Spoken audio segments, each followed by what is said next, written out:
And welcome into episode 75 of the Bama Geeks. Hope you're doing very well this evening, today, tomorrow. We always record at night. So we just say good evening. But yeah, whatever time of day, because this releases early before I'm even awake on Wednesday mornings. So I'm Brock Parker. And if I sound a little different, it's because I just got my voice back today. And joining me, of course, right below me, if you're watching on YouTube, is my wife, Jessica, reading. What are you reading? I am I'm reading the handbook for the recently deceased. I'm sure you have a good explanation for that in just a second. I do. I will get to that in just a bit. Okay.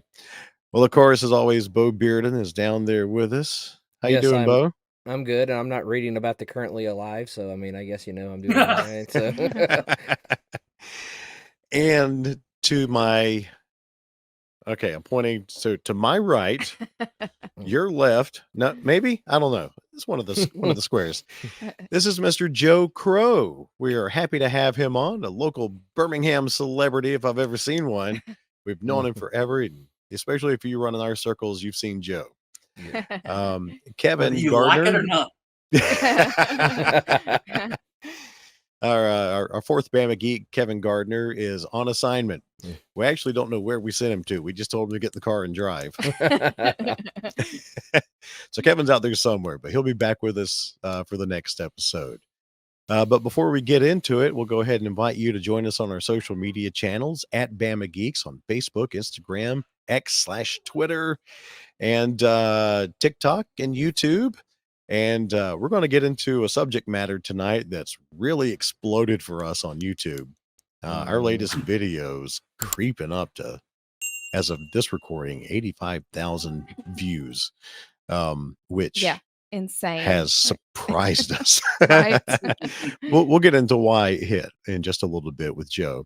And if you want to join us on Facebook, the Bama Geeks Front Porch, that's our online private community where we share like-minded fun and goofiness with everybody.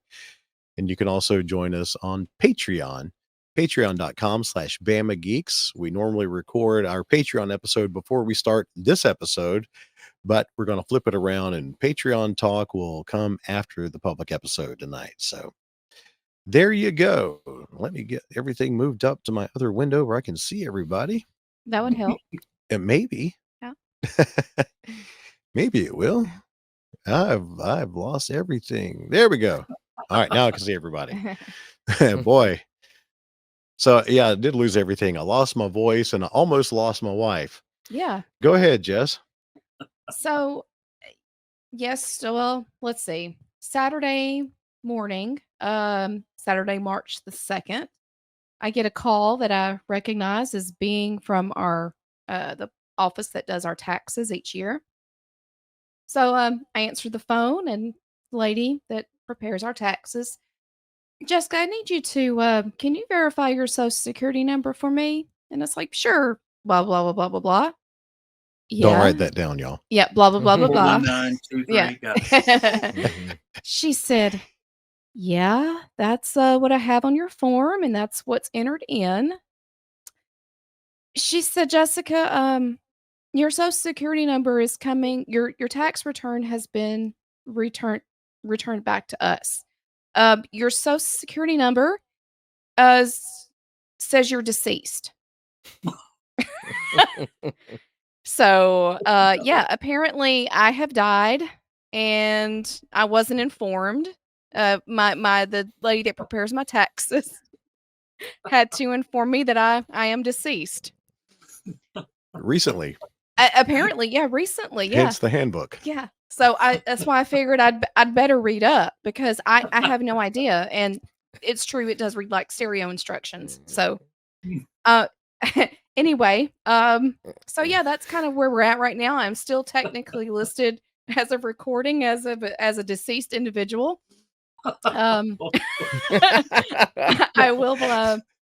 will be going down to our local Social Security office to, in fact, inform them that I am still alive.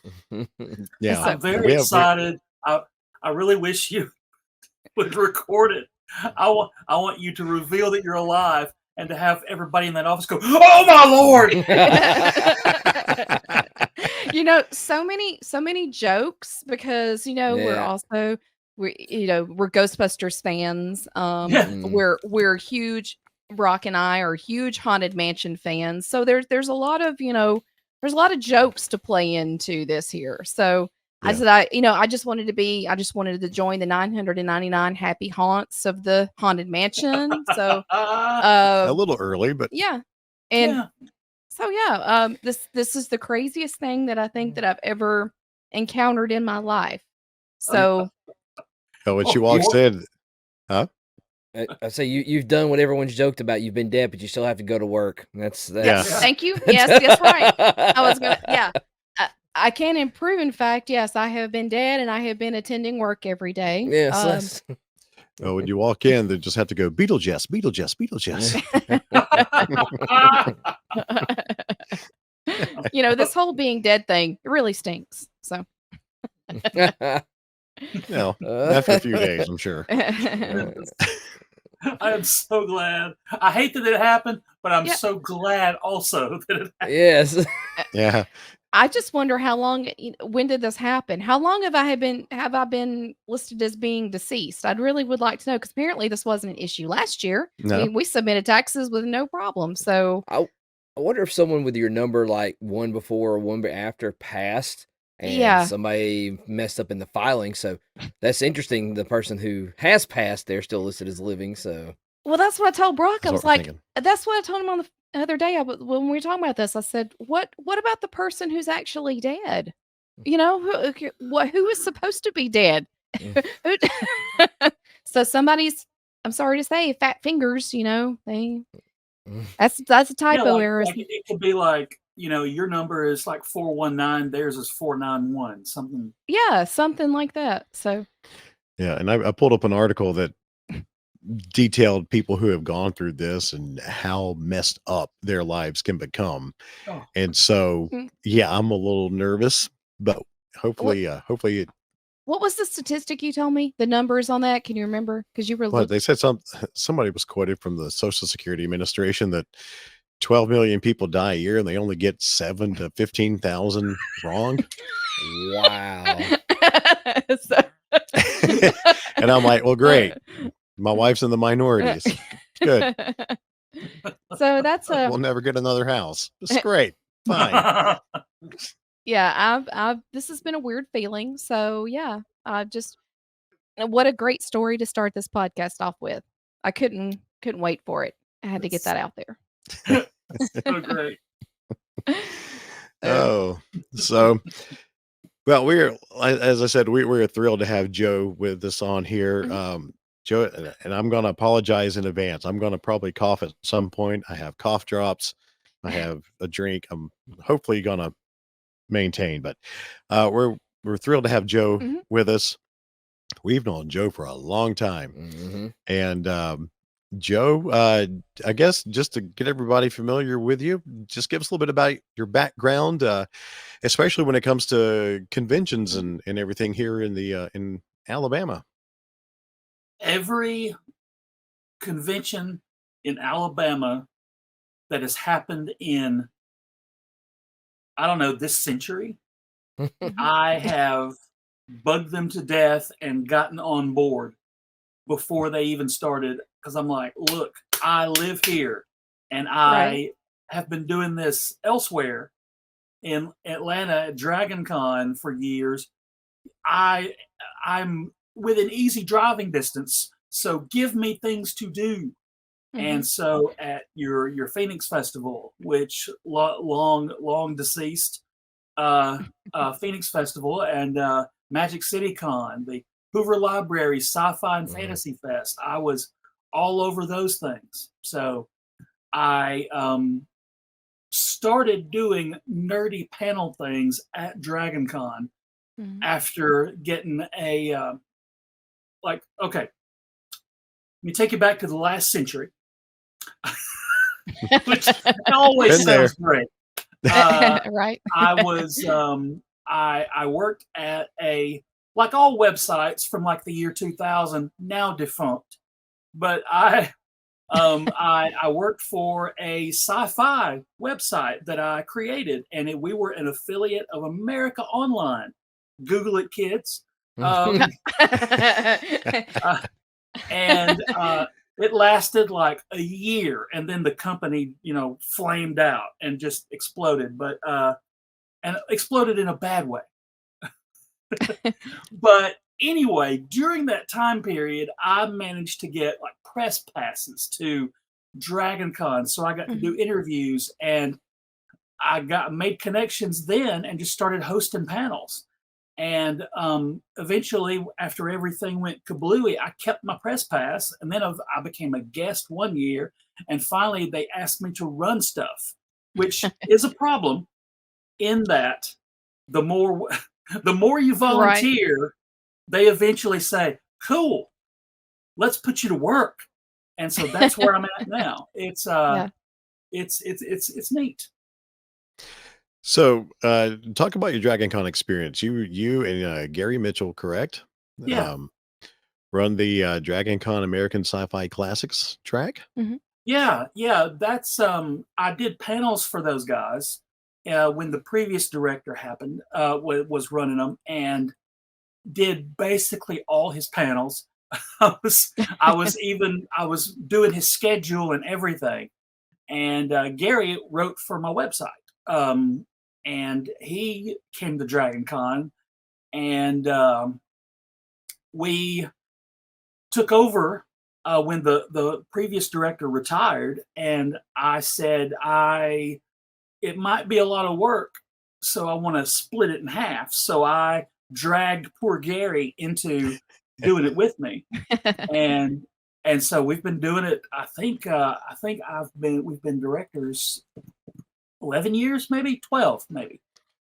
Wow. But it's a blast, every year. I absolutely love doing that stuff. And it's just, as far as Dragon Con goes, well, all you guys know, it's the community.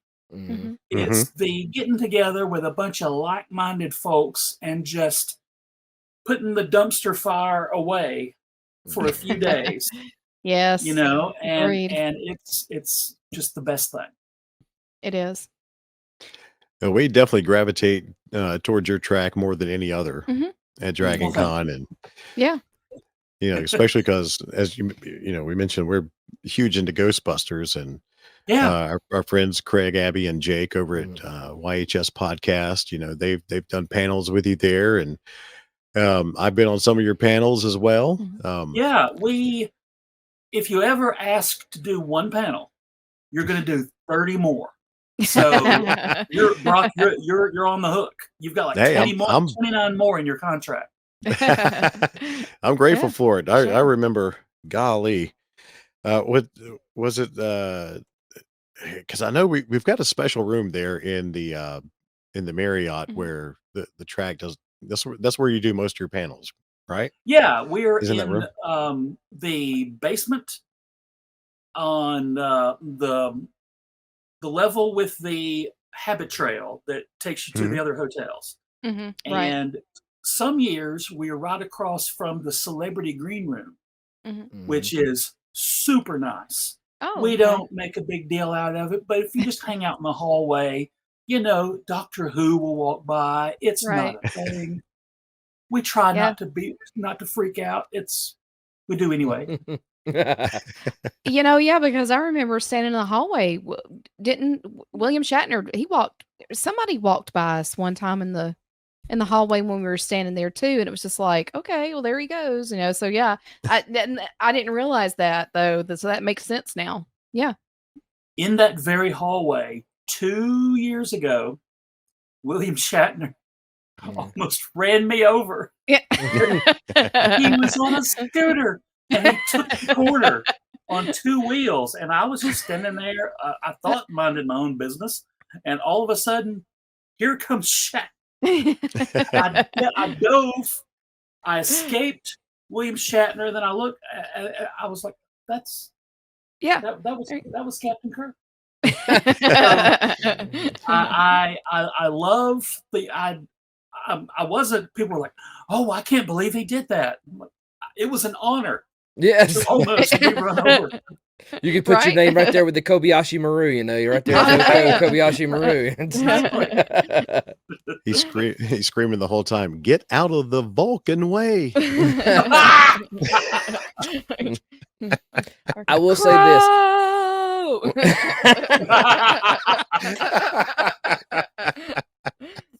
I will say with the Sci-Fi Classic, I would say probably the last 7 to 8 years, those have been the only panels I've attended. Same. Yeah. Well, thank you. Yeah. Same. That's pretty. I've reached that point now where like I could go to the big waiting hours overcrowded ones with the cool celebrities, which is it's cool, but don't get me wrong. But I like the more intimate, Mhm. our group, Yeah. like you said, the like-minded folks. Mhm.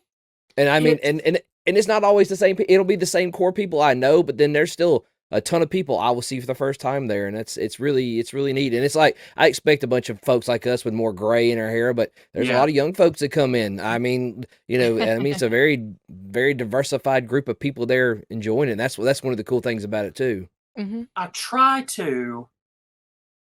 I mean, I'm obviously not a spring chicken anymore, but I don't think I'm 80. I'm not 90, and I don't Yeah. act like I'm 53 or however old it is I am. I think, but I'm also not down on. And we, as a track, the focus is, we don't dislike current things. Mhm. Lots of current stuff is Right. awesome. Right. But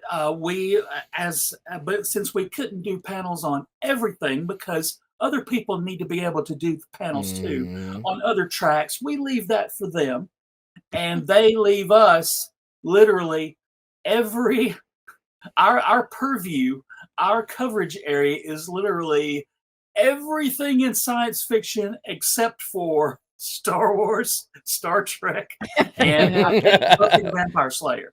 So really, we can do everything else. So Yeah. that's there's plenty of time in 4 days to cover all that stuff. Right. It's bonkers. And you are the most prominent home anywhere on the face of the earth for Manimal. Thank Yes. you. Yes. That started, in fact, my first year doing panels. I feel I made a reference to Manimal, and it got 3 laughs in the audience, and that's the absolute worst thing you can do to me is laugh at something I said. So I decided, okay, I'll do it again later on. And then that same weekend, I did another panel and did a Manimal joke then, and I did it a third time, like the next day. And then a guy in the audience goes, I just wanted to point out that I've been at several of your panels, and every time you mention Manimal, and I said to him, and I'm going to do it every single panel from here on out. I would do it again. I'm going to do it again because you noticed, and it became a thing. It's not that I feel like I've adopted Manimal as I've decided it's the best TV show in history. It was only on 8 sweet episodes, so it didn't have time for people to go, well, we really thought season 4 really fell off a little bit.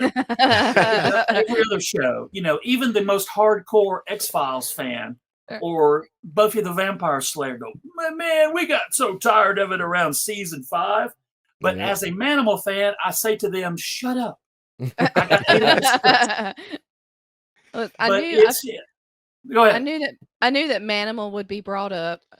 Brock would definitely bring that up, and it's funny because you talk about the community of like-minded folks. We have an ongoing chat throughout the year with everybody. We're in Dragon Con. We hang out with Dragon Con with our Dragon Con family, and as a matter of fact, it was mentioned in our chat today by our friend Chase Ambrose that he wants his ashes put in the DVD case of Manimal. Yeah.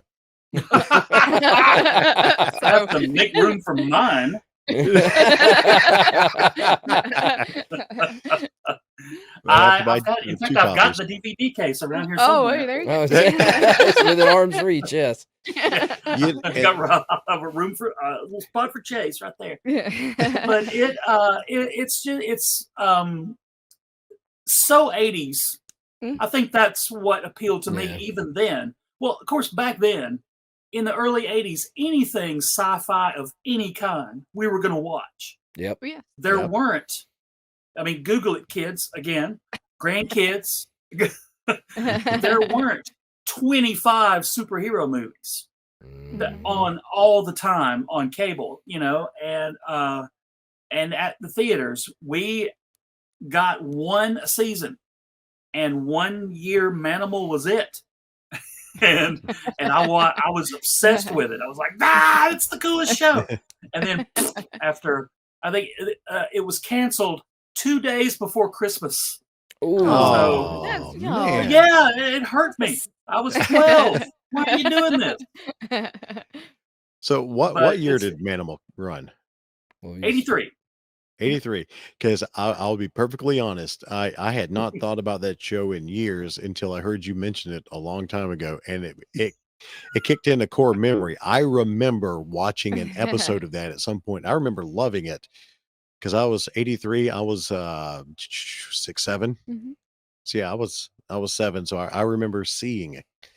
I remember being in my parents surprisingly let me have a television in my bedroom, and I remember sitting on the floor and flipping it to that a couple of times during those years, that year or so.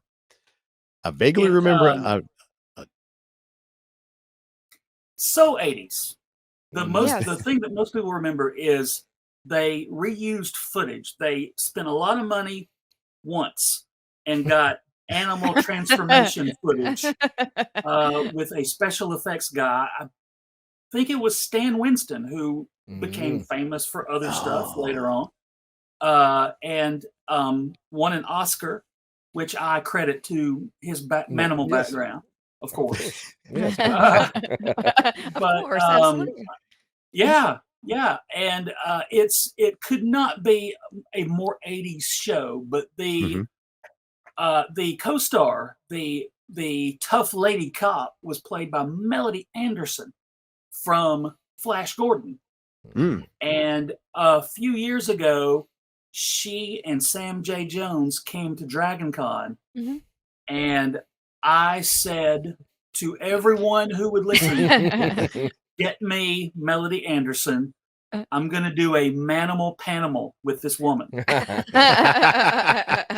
And I emailed her.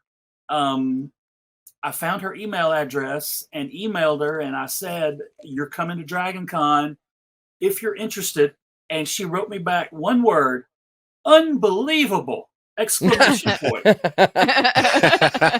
And could not have been nicer. Was super happy to be there, and we talked for an hour about her doing stunt stuff with animals.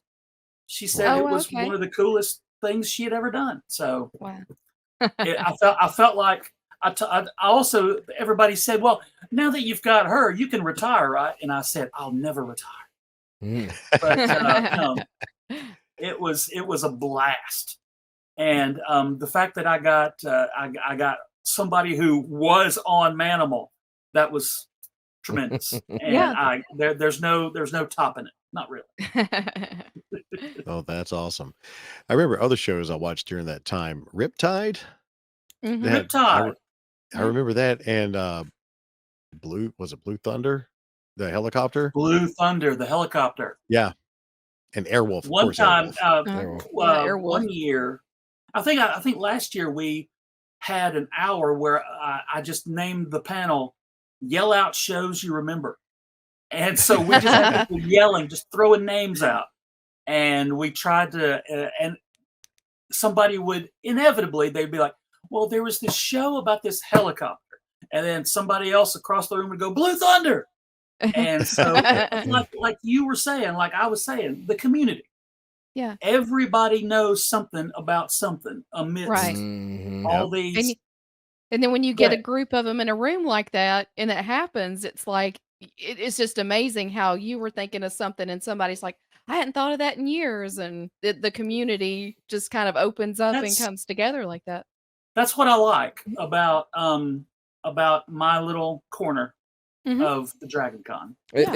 It's sort of like when you would be at school and like you would talk about the thing you watched last night. It's all that we're now growing up. We're like, oh, you remember that, but it's kind of the older version of that now. This is Mhm. recess or lunch when we can sit and talk about the stuff. Like you said, Yeah, Yeah. because at lunchtime, you talk about Buck Rogers or Battlestar Galactica or Mhm. Spider-Man cartoons, Mhm. G.I. Joe, same deal. Right. Right. But you have a fun thing that you like to do at the at Dragon Con. You've got a huge die. Mhm. Yes. That Let me see if I've got one that Do I you- can for the video fans. Yeah.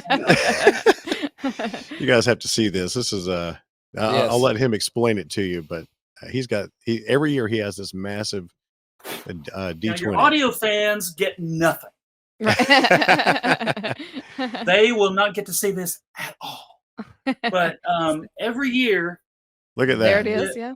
every year we have a guy who makes customized 20-sided dice, and we pick a year or a topic, Mhm. and we fill up the numbers on the D20 sides, and we do a thing called roll a panel, which I mentioned earlier that we have all of recorded sci-fi history to cover, and it's Mhm. too much. So every year, one of our focus years, one of our anniversary years, we'll pick, like this year would be 84 maybe, and we'll fill up a die with 20 movies from 84, and Mhm. then at our roll a panel, we let the audience roll the giant D20, and I think it's great.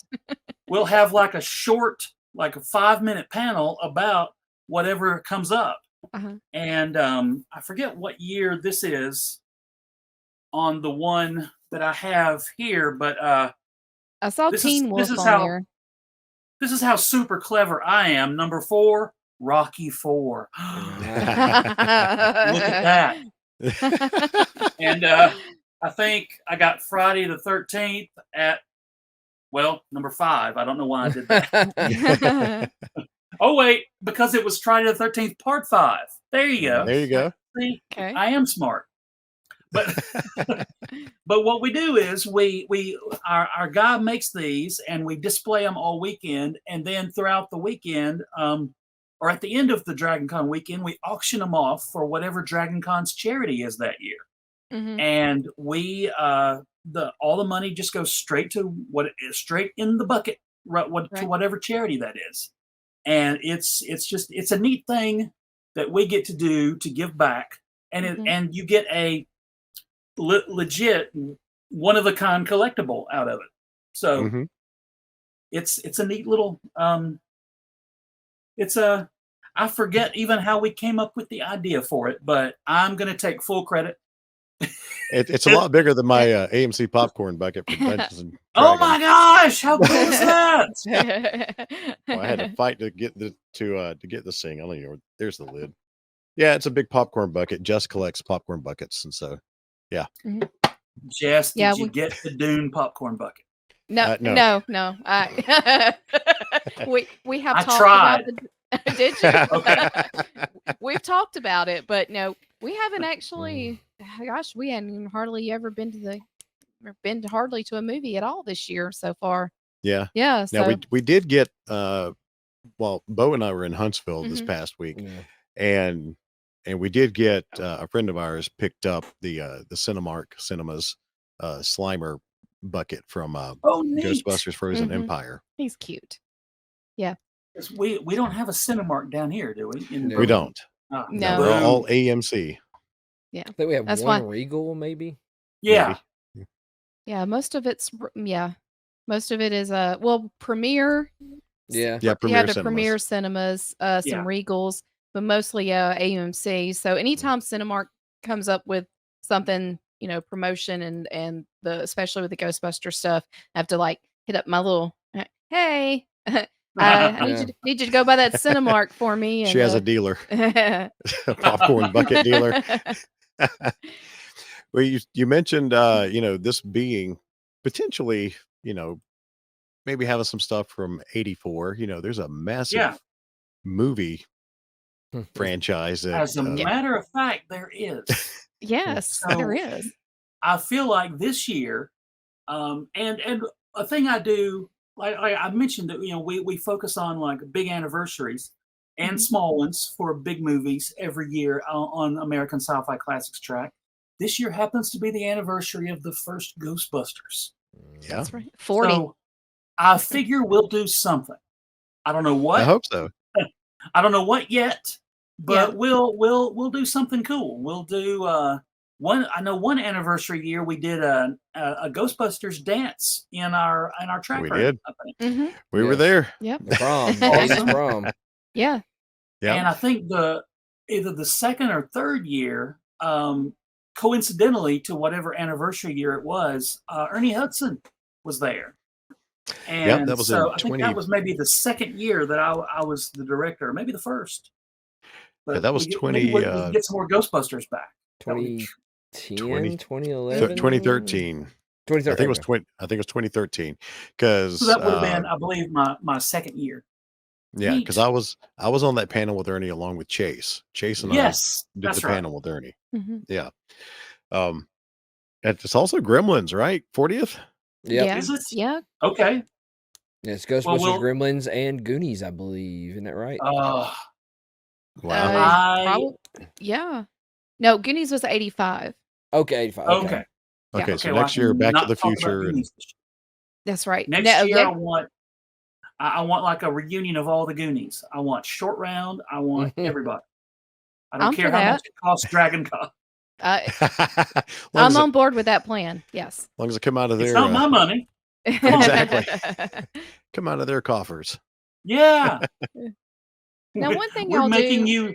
we're making you dozens of dollars for your charity. That's right. That's all we're doing. Now, Yeah, one what thing made you're me talking think- about the things that y'all do for charity. Oh, I'm sorry, Bo. Oh, you're good. No, you got me thinking. Looking at the 40 years, you've got Ghostbusters, Gremlins, Karate Kid, Mhm. Search for Spock, Oh, Temple of Doom. oh, what a great year! Mm. This is 84. Spinal Tap and Footloose. Those are some of the What a key fantastic ones. year. I want to do a Spinal Tap panel just because I want to talk about Spinal Tap for an hour. Oh, isn't that great? amazing. Oh, gosh. That started know, that in movie fact, started that one love of- for me with the mockumentary style. That just started Yeah. that love for me because I mean, and then later on in life, Christopher Guest when he does Waiting for Guffman and Best in Show, the mockumentary style movies. That's what kicked it all off for me. That started my love for that kind of stuff.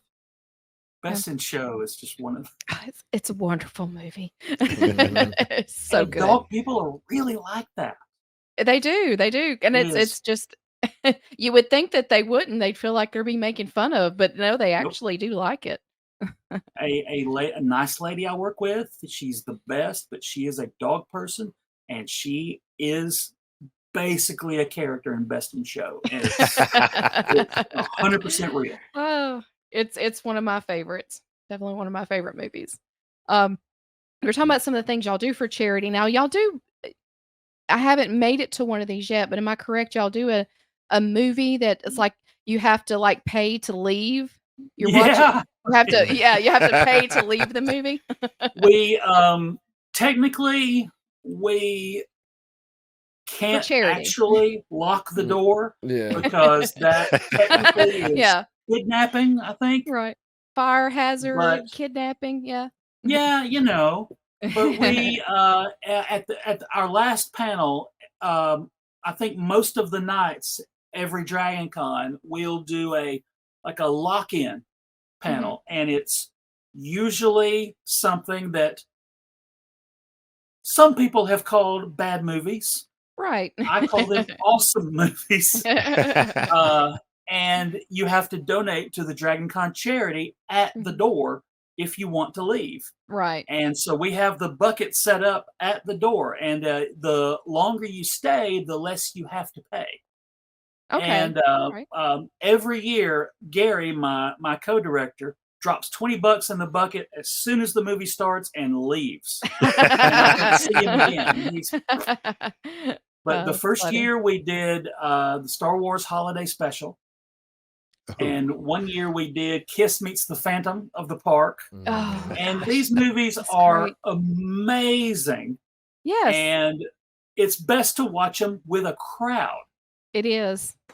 And That's- we've done over and over again, we did Mac and Me, which is horrific. But I have fallen so much in Yeah. love with that movie. I had never seen it. We started we're going into our third year of doing this podcast, and one of the first things we did was talking about, bad movies we hadn't seen. And so I made it a point. I said, I'm going to watch Mac and Me, and I fell in love with that movie. I've laughed so hard at that movie so often. And we It actually is- did talk about it on an episode of the podcast a while back. Oh my gosh, Our I've feelings. seen it so many times. But last year, one of our buddies found a Japanese cut of Mac and Me. I'm mad I missed this. Oh yeah, we showed it last year. It has extra footage where the kid, the kid in the chair, he is killed. He dies. Yeah, that's And, right. Oh, where he did- the government people shoot him, like straight up Right. shoot him. And then this is real. Yeah, no. And then Mac uses his magic, his alien magic, and brings him back to life. Right. I just see this. Yeah, you have to. This happens during my infamous what I dubbed the Coke fueled shootout. Yeah. What was your quote on that is- though? The best Coke shootout you've seen since Yeah, Scarface? this is the best Coke field shootout since Scarface. Yes. There's so much about this movie, and we have made so much money for charity. Mm-hmm. But you have to watch it with a group. Yeah. The movie's been made infamous by Paul Rudd, Yep. Yeah. who now is a Ghostbuster. So it all Right. comes full circle. Right. But it was made infamous by Paul Rudd on Conan O'Brien. And when that, in fact, I this last year when we showed it, I got a video of the audience when that moment starts. Mhm. And people who either have seen it 100 times or did not expect it to happen. Just amazing. This wave of shock and awe just fell across the crowd when the kid starts rolling down the hill. And it's amazing. And the thing is, the thing is, what they don't tell you is that's not the only time he almost dies. It's like the entire movie is on a hill. Yeah. Yeah. His life's in constant jeopardy. Yeah. Yeah. And the bad thing about it now, today's most worried concern would be the amount of promotion McDonald's gets in it. I guess that Yeah. would be the. A little bit of that. Oh. Mac. Again, everybody within the sound of our voices or the appearance of our faces, Mhm. go see Mac and Me. Yes. In fact, wait and watch it with people. Watch it with Yeah. us, technically speaking. You should all do that, but it's the best. Oh. So And what are also the worst at the same time. So what are some of your favorite moments from running the American Sci-Fi Classics tract? Do you have any Oh, moments over gosh. there that just stick out to you? We would be here for the rest of the night. I am blessed and fortunate to get to do this, to get to be, to host this stuff and to be, because when I first started going to cons, I was just in the audience. And now I can't be in an audience anymore. I tell people I don't do audience. Yeah. Now, if I go to a panel, I'm on it. It's just because I think I grew up, watching Conan O'Brien and David Letterman and thinking those are my guys. Mm-hmm. And now I get to do that. Now I get to do that kind of thing in a very specific area with sci-fi stuff and pro wrestling. And some of my favorite things. One year, I hosted a panel with Judge Reinhold. Oh, He's nice. great. oh, He was so fun. But at the Yeah. same time, there was a panel that I had committed to where my friend Dave West was doing a panel about everybody's favorite action figures from their childhood. So I had brought my favorite action figure, Big Jim, Oh who was just yeah. a guy in a turtleneck, and if you bent his arm, muscles popped out. I had to eBay to find me a new one, but I brought it to do that panel, and then the Dragon Con overlords said, "Hey, do you want to host a thing with Judge Reinhold?" And I'm like, "Yeah." yeah. So my goal was I'm gonna come in at the end of the action figure panel after I get through with Judge Reinhold, and Judge Reinhold ran late. When he got up there, we did awesome. It was a very fun panel, and I had Big Jim in my bag right next to me while I was and so I didn't make it to the action figure panel. And then every year ever since, I've crashed one of Dave's panels, and I've run in out of breath with Big Jim in my hand. and when he says it's too late, the panel's over, I go, this is all Judge Reinhold's fault. And then I run it. And the great. audience now, they expect it. They don't question it. But the funny thing is, and somebody once said, "Oh, that's hilarious that you just mentioned Judge Reinhold." What they don't know is it's true. Yeah. Everything about it really is Judge Reinhold's fault. But I love it, and just silliness. Like that kind of thing is one of my favorite memories.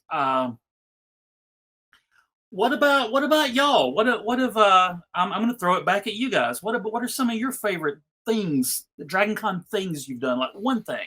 Oh wow. We'd be here all night. Yeah. We've been going for so many years. Yeah. Definitely. For me, for Dragon Con is, I started going back in 2009. That's when we had our first PKE surge for Ghostbusters fans, our Ghostbusters con within the con. And I've been to every single one of them. I think I'm only one or two people that have been to every one of them, and I'm right there with it. And it's become the Ghostbusters community, especially everybody who comes every year for a PKE surge. That's my drug of choice, is being there with them and spending all weekend with friends. It's a huge family reunion for all of us now. Yeah. 100%. Yeah. So Dragon Con it's I've always loved it. I've loved seeing, it's like one of the few cons that focuses more and more on the fans than anything else. And the costumes are great. Seeing all the celebrities, they have great guests every year that we love to go see. We have good panels, primarily yours, that we always go to, and the rest of the weekend is just hanging out with friends. Yeah. That my answer is going to be the same as Brock's. It's just that it's that getting away, getting into that one little area of town. You feel like you're in a world of its own. You're separated from, the reality of your work day, or the hard, realities we go through every day. You can separate yourself for just a couple of days and just be in this world of people, like-minded people, our friends, our, like you said, our Ghostbusters community. So at the risk of repeating basically what Brock said, that's what means the most to me about Dragon Con, and that's what keeps us going, making that trip every year. Yeah.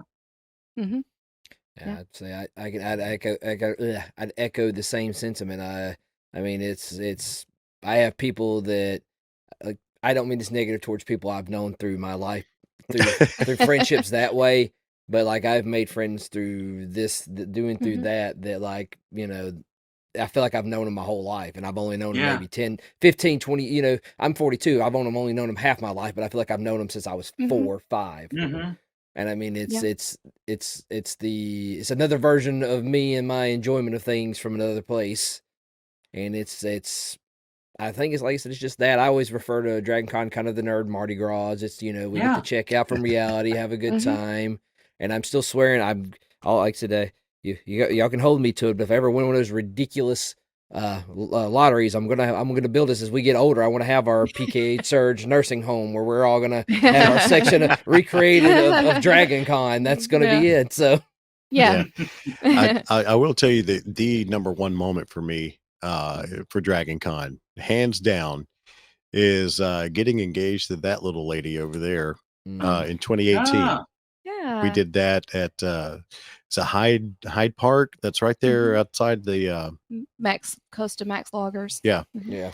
Yeah, she and I met at Dragon Con face to face for the first time. And no way. Yeah. and then that's where we got engaged. Very That's right. sweet. I did not know. That's our place. That's our special Yes. place Mhm. for a lot of reasons. So Awesome. that's another thing that just it keeps that sentimental value to me of Dragon Yeah. Con. Mhm.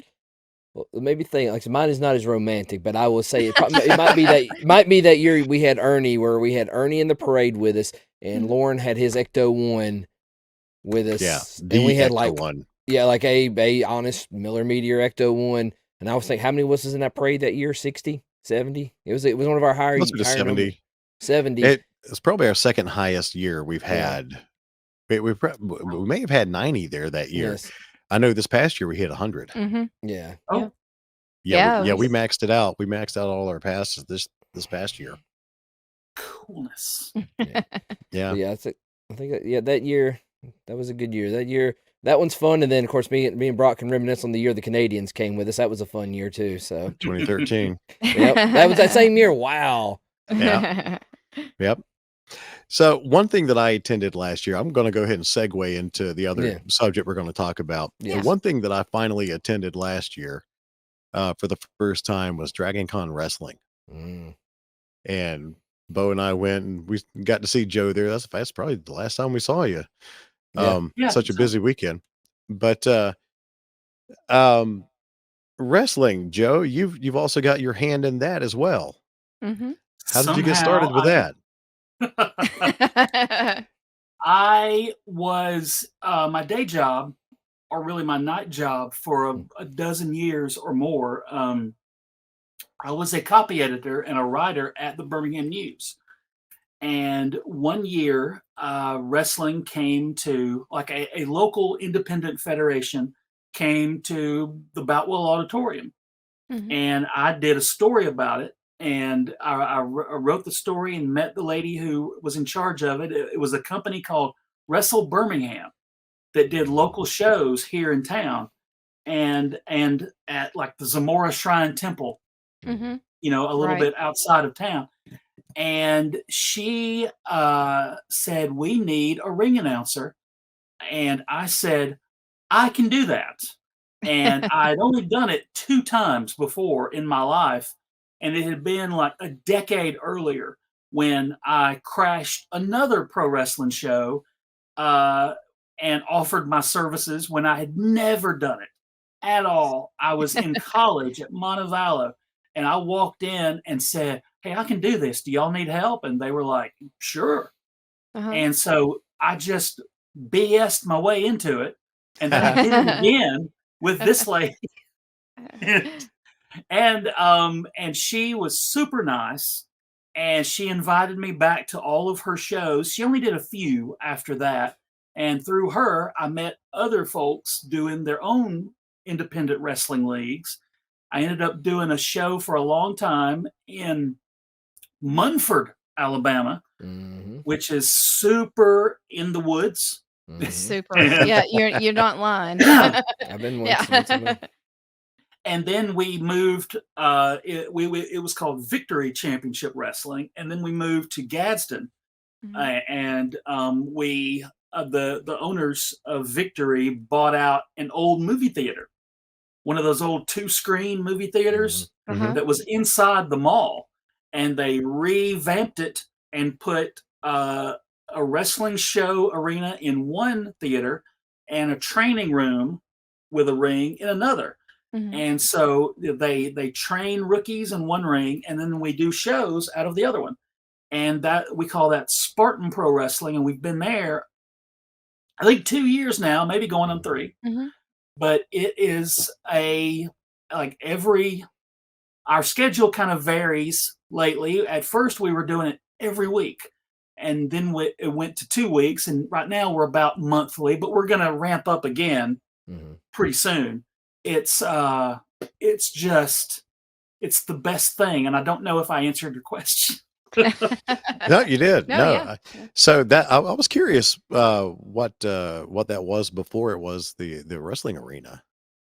It So 100% was an old movie theater, and people from Gadsden have said, "Oh yeah, I saw Goonies for the first time in that theater, and now there's wrestling here." And so that's I think that's a neat kind of circular tie-in to both the things that I do, nerd wise. Yeah. But yeah, it's a blast. Just well, you guys have done stuff in public before. There's nothing like doing stuff for a crowd, in a Yeah. crowd, with a Mhm. crowd. And as fun as watching pro wrestling is on TV, being at a local show, a smaller show where it's not about how many stars of wrestling there are there. It's the atmosphere, right. and being able to Right. be I mean, I went to those shows before I was backstage, and now I just love doing that kind of thing. Yeah, we went up there and saw you last year. Mhm. They had a nice steel cage match Mm-hmm. there. That is a fun crowd. They really get Thank you. into it. Yeah, In fact, the So, show you went to, I wrestled. you yes, did. you did. I barely survived. Was that your first We, time wrestling? I had done a couple of battle royals, but didn't have to. I didn't have to carry the whole thing myself. Right. Because there's Right. 20 other guys. I just had to Yeah. get in there and get thrown out, which is also difficult. But I did never realized at the time how little cardio I had until I had to do this thing because I blew up immediately. And I got through the match, and it looks pretty good. I think I've looked back at it, but it was a blur while I was doing it. Yeah. It was like, oh my god, I didn't take a minute to go, oh my gosh, I'm in a wrestling match. But now I'm part of what it is it's like you're just playing pretend like you did when you were a kid for 3 hours. So when I'm announcing pro wrestling, I'm just pretending. I'm just having fun. It's like improv. For those of you who are into improv and taking improv classes and doing improv stuff, imagine doing it for 4 hours solid. That's what I do. It's the best. So before we got up there and before we saw you wrestle, what kind of training did you do? Did you go into the other theater and area? Yeah, And yeah. yeah, I some working have out? they taught me a few things, enough so I wouldn't die. And I've trained a little bit. Because they're in Gadsden and I live, here in Yeah. the Birmingham area. Yeah. They have training classes every like twice or 3 times a week, and I would get up there, and I think it would be good for my cardio and my health if I did this more often. But seeing the workouts that the wrestlers do, it's mind blowing Mhm. how they build up their cardio, even if they are big, chubby wrestling dudes. And some of them, a lot of them are, jacked to the gills, but there's some big dudes. They have cardio they have endurance and skill Mhm. more so than you would think for Mhm. someone big, someone Right. huge. Mhm. There is a 500-pound dude at Spartan who moves like I think you guys saw him at the Elimination Chamber. He is this giant, and he moves so fast. Yeah, I remember him now. Okay. Mhm. Yeah. And he wants to do a singles match with me and says it every time I see him. And he has a plan on the things he's going to do to me. And I'm going to splash you. It's totally not going to hurt. I promise. And I don't know. We haven't. So that's coming. It's a hoot. Did I see correctly that you've moved into the general manager role? I have. Okay. We our general manager was Joshua O'Hagan, Uh-huh. who Mhm. is also the head trainer, and he Yeah. was a bad guy at the time, and then became a good guy and handed off the general managership to me in a surprise. I did not know it was happening. He said, "Hey, we're getting a new general manager, and it's," and then he pointed at me, and I'm like, "What?" I was, and so now I'm the general manager. So I get to, run out in the middle of matches and say, "This match will continue. Now it's a tag Yeah. team match. Play it." Yeah. All that stuff. I'm making it official. I do all of those things. I've stripped bad guys of championships, and I've started tournaments, and it's even more cool stuff for me Yeah. to get to do at the things. I bet. Yeah. Yeah, I had never gone to an independent wrestling show until the night we came up there to see you. Nice. And um, I grew up down in Geneva, Alabama, which is about 30-45 minutes from Dothan, where they had Continental Championship Oh Wrestling. And gosh, yeah. yeah, grew up with Bullet Bob Armstrong and Mhm. all those guys down there, and never really got a chance to go to that. I didn't go to my first wrestling match until sometime in the late '80s at Garrett Coliseum in Montgomery. Hey, And I remember those too. Yeah. Mhm. yeah, I at Wrestle Birmingham, I got to meet a few of those Continental guys, and I was just speechless. Like I couldn't. Colonel Robert Fuller was there, yeah, I remember him. and he was asking me, like, "What do you think we ought to do tonight?" And I'm like, "I don't know. You're Colonel Robert Fuller." But it was he was just he's kind of the same person when he's in character as he is in real life, and he was I was just part of the show, and he had all this stuff planned out, and meeting him was tremendous. I met exotic Adrian Street, Oh wow. Nice. who Yeah. I held the door open at the end of the night for his wife, Miss Linda, who Mhm. came Mhm. out with a plain old laundry basket with metal spiked shoulder pads in the laundry basket. And she walked up, I held the door, she goes, "Thank you, sugar." Absolutely great.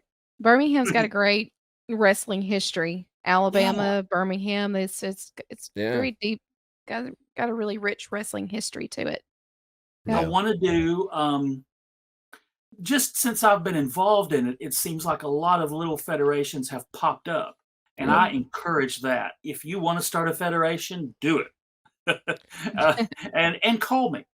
But I've done, in addition to Spartan, when we're not running, I've gone to some other places. Like Hazel Green has a show up north of here, Mhm. north of Birmingham, Yeah. close to Huntsville, I think. Well, I know it's. I say close to Huntsville. It's like 30 minutes the other direction. But Yeah. I've done shows at Hazel Green. I did a show in Auburn. I've done all around kind of the corridor of Mhm. Birmingham. But if I ain't busy, call me. I love doing this stuff, Yeah. and that's what I've told everybody. and I get for a while there, and I may still be the only actually you have to have a sports performing license to do wrestling. Mhm. It's the same license you get to be an Ultimate Fighter. So Mhm. I guess technically I could do that too. No thanks. You But could, but they would you want to? exactly. But I for a while I was the only licensed announcer in the whole Mhm. state Mhm. because somebody from another state came through and they thought licensing and that kind of thing was a bigger deal in Alabama than it actually is. Apparently, other states they bust you. Mhm. They have licensed inspectors coming all the time to little federations, but in Birmingham, Huh. in Alabama, it's not as strictly enforced. I thought it was, so I got a license, and now I can go wherever. So Okay. that's Yeah. cool too. Hey, Oh, that you was is talking about neat. you was talking about the smaller federations, I want to say it was last year or year before last. My son and I we attended a show through the New South promotion, Oh yeah, and like I had been to previous big shows and whatever. That was my first independent show, and I have to say I probably might have enjoyed it more just as much as any of the big shows I've ever been to. Like we were like second row, first second row. It was see, they had it at one of the breweries downtown in Birmingham, and they yeah, basically eventually got to they fought all over the place. It was really cool, and like it was also really neat. Max Max is it Max oh it just goes by Max now. Uh, they performed there, and now they're part of the NWA promotion. Max the Yeah, Impaler, Max the Impaler. Yes. formerly the Yeah. But that was really cool. Like I said, I'm on it. Like I said, my weekend schedule now has changed where I have more availability on the weekend. So I'm hoping to make the good, trip out there finally with them. We'll try to Good. make the whole group, and I will go with you guys. Yes. nice. Yes, That's This j- unfortunately has been Bo's downfall is his work schedule. So Yeah. yes. Yeah. anytime Every- something's everything- happening. Everything fun was the weekend I worked. Now I've had things changed around, so we're gonna work with that now. Mhm. Well, my next show is March 30th. If you want to pencil Okay. that in somewhere. But and in March fact, I'm 30th? doing a show in Childersburg this Friday at a school. We're doing a Okay. charity fundraiser in Childersburg. But there's something about the independent wrestling show. Mm-hmm. And at like at New South, I've never done a show for those guys, but I know probably half the roster. Mm-hmm. Everybody circulates, you know, Yeah. Yeah. and I probably know half the guys you saw at that show, or maybe more than half. Uh, but they they run a cool thing. I love that they did it at the brewery there. That Mhm. was I didn't get a chance to go because I was I was announcing at another wrestling show. I Mhm. think I was in Gadsden that night. But I love that there is, if you are a wrestling fan, Mhm. in addition to watching it on television, you also, I think, should support your local independent federation because Yep, Mhm. 100%. chances are there is one. Yeah. Unless like every major city has several, Mhm. and minor cities have them too. They're all over the place, Mhm. and it's a different environment. It's like a subsection of going to a giant show like AEW or WWE. It's just Mhm. a smaller version of that. And the energy though is the same. Mhm. Yeah. It really is. Yeah. Speaking of AEW, you were involved in a show one time that had Aubrey Edwards that came down, right? Yeah, Yeah, man, we I totally missed that. we did a for a while we did an all women's show. We had Mhm. we had our women's division was called the Belladonna's division, Mhm. and the lady who ran it, Casey Dillon, had been in wrestling for like 20 years in indie wrestling, and she had transitioned into a referee. She was more refereeing than Mhm. wrestling, and she knows everybody. And Mhm. we did an all women's show, and she got Aubrey Edwards. And when we heard that, we were just like, boom, mind blown. And sure enough, Aubrey Edwards swooped that there. I walk in, to Spartan Wrestling, and there's Aubrey Edwards. I was like, Wow. yeah, she was so nice. and I got to announce matches that she refereed, and that was That's it was great. nuts. So Nice. Well, hopefully you're going to get her back at some point because I've got I probably 2 years ago I bought the AEW Mhm. ring that's got the exclusive Aubrey action figure inside of it. It's the only oh, place you can get her nice, action figure. Mhm. So I'd yeah, love to cool. have her come back around where I can get her to autograph that. I mean, I granted, she was just in Huntsville last week, but we couldn't get to her. oh my gosh, Yeah. yeah. I told her, you come back anytime, and she said, tell Casey Dillon to call me. All But right. we that was I think the last time we did one of the Belladonna's division shows, because the women that we got, a lot of them were doing AEW at the time, and now it's tough to get those ladies on a schedule for anybody Mhm. but Bo, you were saying a lot of them went to the NWA. Gosh, what is her name? She, I think, currently is the NWA Women's Champion. Kinsey Page. Kinsey Page. She was Yes. there. We had her. We had She- her for a couple of shows. Yeah, she when we went to that New South show, she was actually at the time she was New South's champion, Oh, okay. and she had I can't remember who she had her intergender match with, but like she can go. She is 100%. well. She has earned all the accolades she's done. Like that's like I'm trying to watch more of NWA. I know they got that new streaming deal with CW, and Yeah. I was trying to keep up with her. But yeah, if anybody's listening, if you haven't checked her out, she's from Alabama too. Is She it right? is- Yes. Was She she in Dothan recently? Yeah, Speaking of which, they announced they're doing another show down there. I think in December. Ooh, NWA. Fantastic. Yeah, So- NWA just came to Dothan for the first time in like 12 years or so. even Yeah. before Billy Corgan's time. So Mhm. yeah, that would be. I love the old timey NWA stuff. Yeah. The old timey NWA style of the new Mhm. NWA. Mhm.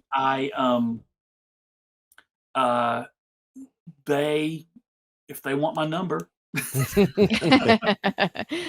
I I've known a couple of guys who have wrestled there, and Mhm. I tell people, the rookies and the people that come through Spartan and anywhere else that I go, call them up. The least they can do is say, we don't have room for you, Mhm. and part of what I see from wrestlers at Spartan and elsewhere is they just get in their car and go on the weekends, Mhm. and they have shows all over the country, and they just drive. Yeah. It's a crazy experience. That's how, I mean, a lot of the ones that are big time now, they had to start somewhere. They Yeah, started yeah. they started the same way. Yeah.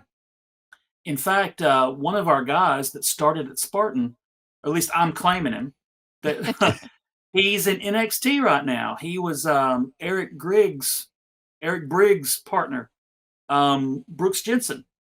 He's Okay. from Ranborn, Alabama. Really? And now okay. he's been in NXT for a couple of years now, and he's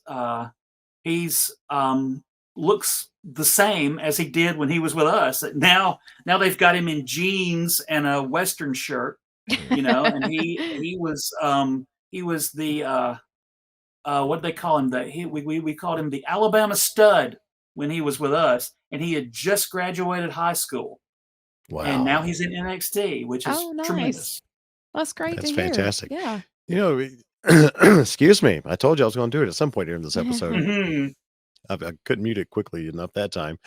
Kayla Braxton, who's one of the announcers for WWE. I mean, she's from Wadley, Alabama, which is over in East Alabama, just one of the tiniest communities you ever want to see. It's from my dad's neck of the woods. And so No way. Yeah. Okay, we got to get her. I don't know how we're going to do it. We're going to do it. I've been plotting and planning to try to get her for our podcast. That's something that's Oh yeah. yeah. Has my camera gone fuzzy? Yeah, you got a little fuzzy there. You're looking like Bigfoot at the moment. Well, I that's, thought my glasses glazed over. I was gonna that's say extra scary for me. the way my eyes have been right now, I couldn't tell you if it was if Yeah, it was hopefully- my eyes or the camera. Hopefully we'll come back and focus. If not, enjoy. But Yeah. I've been wanting to reach out to Kayla So she'll probably never hear this, but you got an open invitation, and if not, I'll try to make the proper connections and see if we can make that happen. Because I'd love to talk to her about starting out in little old Wadley and Oh yeah. winding up now for the biggest company in the world. Mm-hmm. Yeah. Tremendous. I tried to get on to it was WWF at the time. When I had gotten out of the Air Force, and I'd been in radio broadcasting for a number of years while I was in the Air Force and in high school. And I called WWF at the time. I called their corporate offices and got in touch with an HR lady. I was on a job site in Seattle, Washington for a networking company after I got out of the Air Force. Had flown to Seattle, and I'm like, I really don't want to do this anymore. So I wound up finding WWE's HR number and calling them and saying, "You guys got any room for an announcer?" And she's like, "Oh," she goes, "I do like your voice." And she goes, "Fax me this." And so I wound up faxing and never heard back from them. So, who Well, knows? it was a dream job of mine at one point in life too. So Yeah. It's in a drawer somewhere. Your facts. Sorry, I'm trying to get the camera to refocus. There you go. There we there you go. are, much clearer. Yeah. Do you get a Yeah, chance when the idea that I would ever be involved in this is I keep remembering, I keep in mind this is something that when I was a kid I could never have imagined. Yeah. And it's just the coolest thing, one of the coolest things that I get to do. So, do just you gotta find yourself ask. being That's right. Yeah. do you find yourself getting up to like when WWE or AEW comes to town, do you get to go to the big shows like that? I have a couple of times. Some of the Spartan guys know those guys because Mhm. some, like y'all were saying, some of those guys came up through the ranks. And I one episode of SmackDown in Birmingham, they called me, and I thought, shut everything down. I think either the announcer they had couldn't make it or was sick. By the time I got there, he was okay. Oh, So Oh, he did his thing, but I kind of got to hang out backstage a little bit, that's which great. was Yeah. something. I just kind of just shut my face hole and just watched, and it was nuts. But I will just being on big stage or small stage, whatever happens, it's still just I dig it. You know, Yeah. it's fun. yeah. And when it stops being fun, stop doing it. But if you think it might be fun for you, pursue it, is Hmm. what I keep telling people. Because one thing I reminded the wrestlers, in fact, the last time we were at a show, was there are people out in the audience who thought one day, I'd sure like to try to be a wrestler. And you guys are already doing it. Mhm. You guys are already doing the dream that a lot of people have. Mhm. And that's something that you don't think about in the daily grind of announcing or wrestling or any other, in tons of other jobs. You're doing it, Yeah. stay in it. But go ahead. Yeah, we've of course a lot of people have found our videos from SmackDown and back in February when The Mhm. Rock showed up. Mhm. And then Bo and I, we went this past Wednesday uh, Mhm. to go see AEW Dynamite and Collision up in Huntsville. And of course, that was Sting's final Yeah. AEW Dynamite, which was incredible. And he talked to the crowd afterwards. Mm.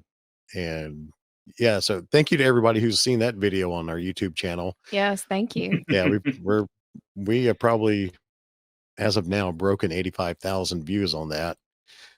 Thank you very much. Wow. Yeah. Yeah, and people have been re-editing it and everything else and putting it on their social media channels and getting more traction for them that way, but you're welcome. I uploaded that as soon as Sting left the ring that night. That was amazing. And as we're recording right now, he's about to do his final match Mhm. on Mhm. AEW Revolution. Yeah. I'm tickled to death that watching his stuff on AEW is just like what we as a wrestling fan group thought that was it for Sting years ago. Yep. And the comeback in AEW where they just play to all of his strengths, Yes, they and do. he just gets to come out and be Sting. It's tremendous. Still jumping And- off, seats onto people at his age, and here I am. I'm like, I can't get off the couch. I'm struggling to get out of bed every morning.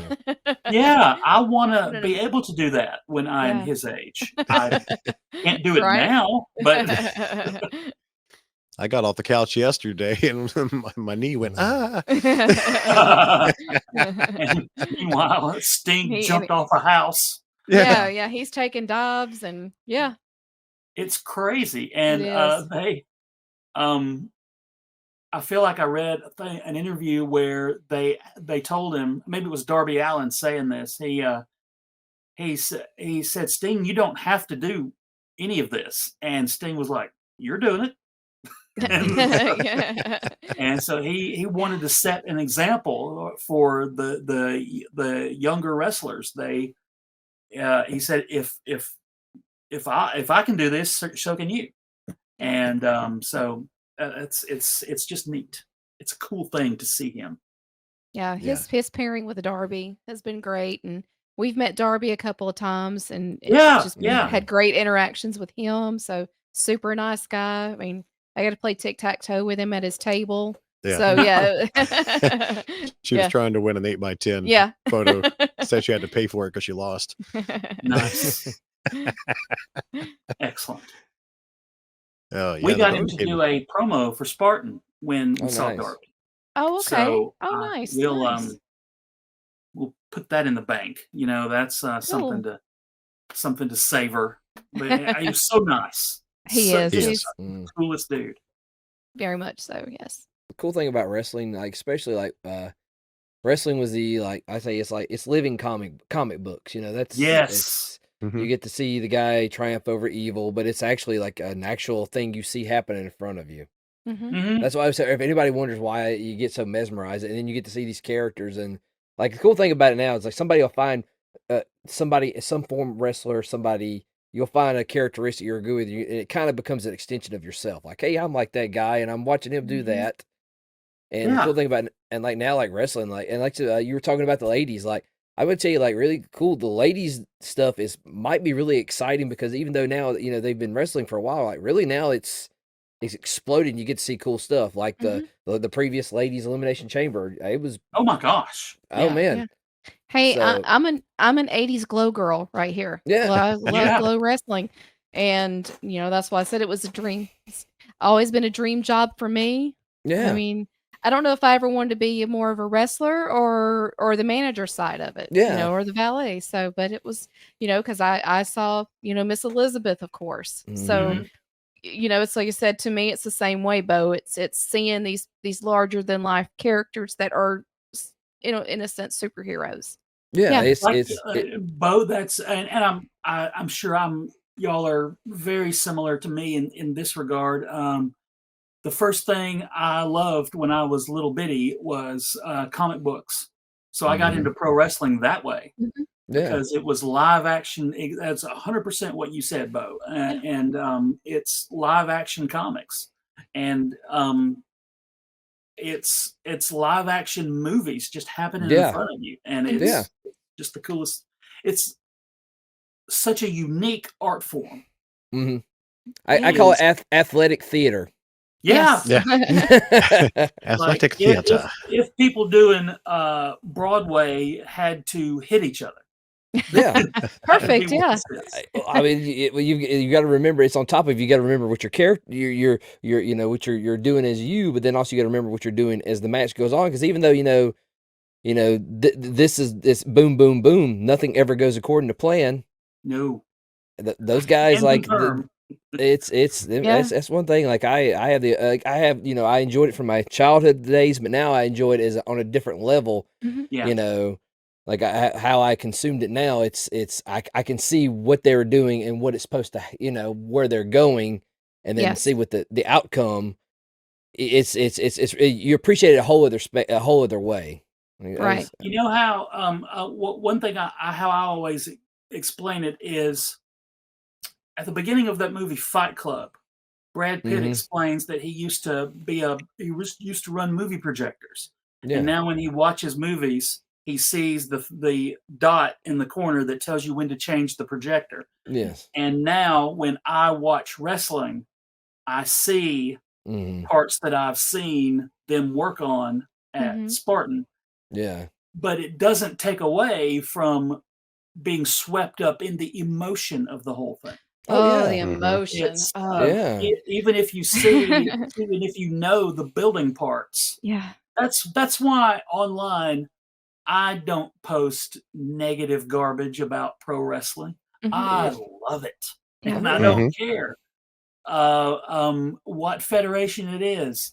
Pro wrestling is on the upswing, it seems. In because like even when WCW and WWE were neck and neck back in the 90s, there was nowhere else beyond them to go. The YouTube had not come along yet. Right. Streaming had not. And now there's WWE and now AEW are going back and forth, but there's 30 other federations. Even the federation down the street from your house, you can watch on YouTube. And it's bigger than ever. Right. Yeah, Spartan Pro Wrestling's got a great YouTube channel. It's so much fun stuff Thank too. you. Yeah. We are we have at the moment like 80 weekly TV shows plus our pay-per-views. I call them pay-per-views. They're you paid a ticket when you went in. You paid a ticket to view them. Yeah. Our big Warriors Chamber show that we've done every year. Those are all on our YouTube channel, and we've got it set up to pay. If you pay $7 a month, you get everything, and it's like 80 weeks of shows, all the Warriors Chambers, me announcing, me getting clotheslined repeatedly at the Warriors Chamber. But it's cool. It's and we're still making them. We're still doing it every few weeks in Gadsden, Alabama. So everybody stop what you're doing on Saturday nights and come see us. And just drive through Gadsden itself. That place is gorgeous. It is. It's a great drive. Yeah. Beautiful drive coming up from Birmingham. Yeah. Crossing over the lake up there. My goodness. Just beautiful. I have told everybody at Spartan at some point, we have got to do a video of somebody throwing somebody in that river. Of course. I want to be like the guy holding the microphone, chasing after them, going, "What are y'all doing?" And then have them toss me into the thing. I can quit after that. I won't, but I could. We know you can go there to what's that restaurant at the top of the river? Restaurant there. Top of the river, yes. Yeah, you can go toss them over the back rail, and there were the ducks.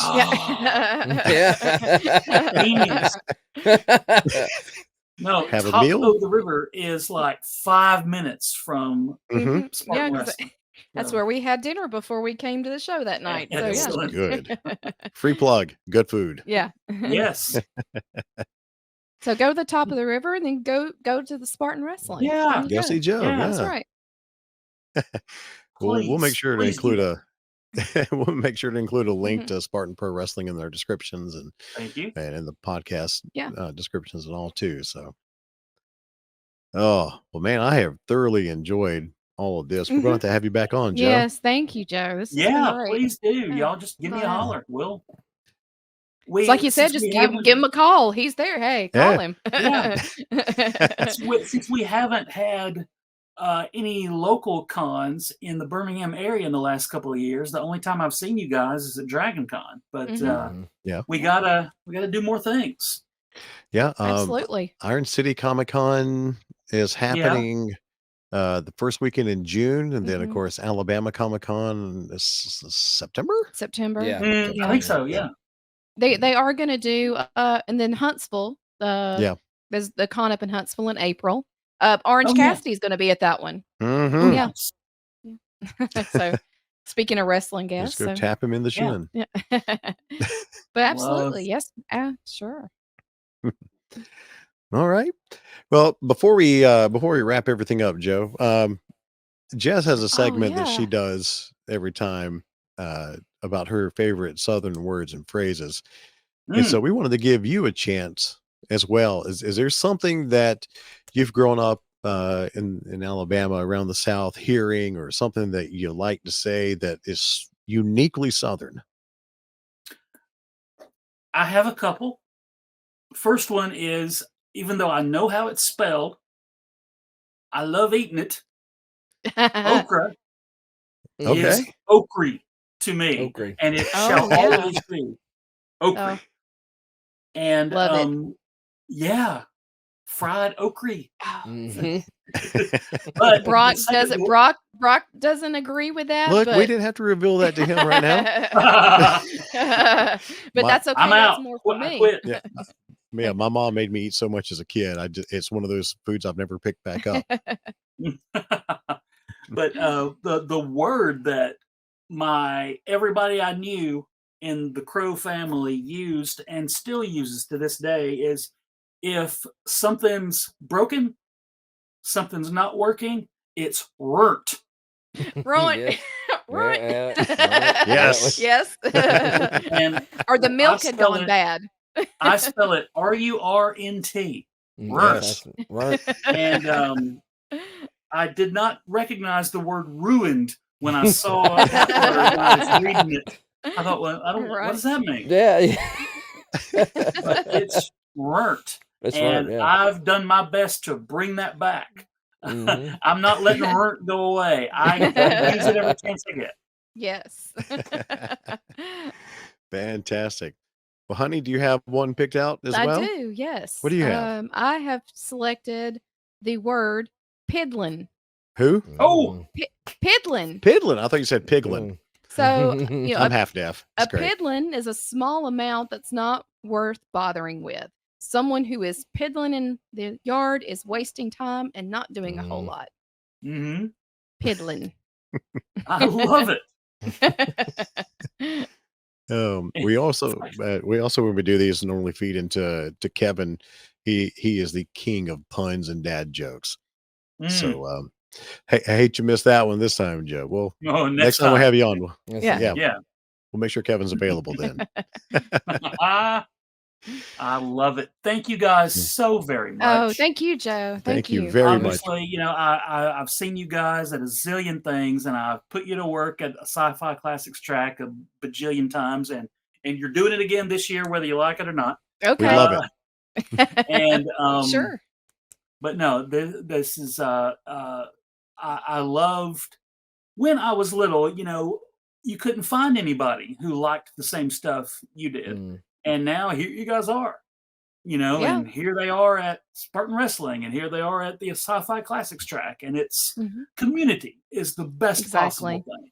And I Absolutely. love getting to be a part of it and doing my part to keep it going and Mhm. build it. Mhm. That's my favorite thing. Yeah. Yep. We certainly appreciate your friendship and getting to see you all the time, and hopefully we'll get to see you in person again very soon, man. Yes, sir. Hope so. And if you want to, if you guys out there in the audience want to interact with us, then you know what you need to do. You need to find us on social media at Bama Geeks on Instagram, X/Twitter, Facebook, TikTok, and YouTube. You can also find us on Facebook at the Bama Geeks Front Porch. Just search that out, join, and we'll let you in, and we'll have a good old time. And of course, if you like the show, love what we do, we appreciate the support. Patreon.com/Bama Geeks, just $5 a month to get you some extra video and audio content. And like I said, if you appreciate us and like us, we appreciate your support. You can also also support us by going on to iTunes, Apple Podcasts, Spotify. Leave us a 5-star review. We certainly appreciate it. 5-star rating. And if you want to leave us a good review, we'd appreciate it. If you don't like us and don't want to leave us a good review, then we love you too. So You are Bless your entitled to heart. your opinion. there you go. Bless your heart. Bless your heart. Yeah. So we'll wrap it up. This has been a great time. Special thanks again to Joe Crowe for Thank you. being with us. We'll have him on again at some point soon. And of Mhm. course, for Kevin, wherever he is, and Hmm. for Bo and Jess, I'm Brock. We'll catch you next episode. Goodbye. Right.